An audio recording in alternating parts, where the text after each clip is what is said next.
Here we have a 1964 JTM45 which is coming for service.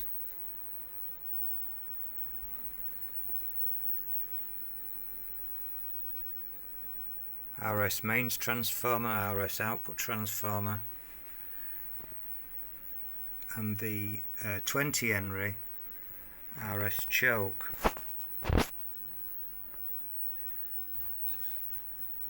Someone's replaced the main filter cap. It's a blue one with an F&T, which is okay. Just turn him over. Now this has been serviced before, obviously, but not by me.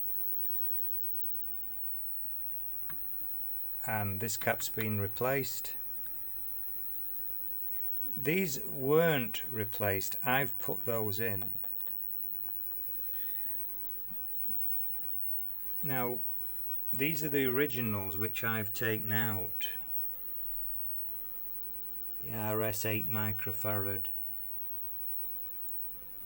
150 volts.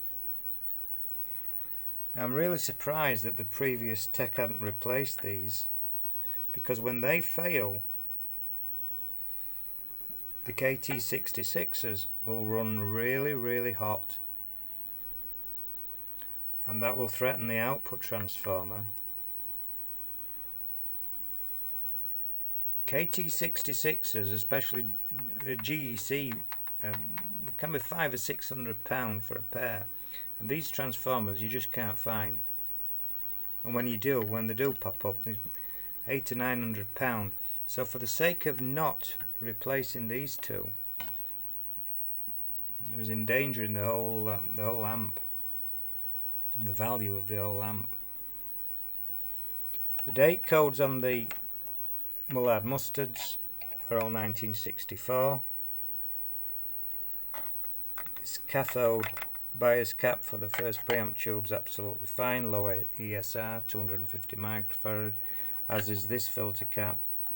That measures absolutely fine, as good as anything you can buy today, so we'll probably keep that one in.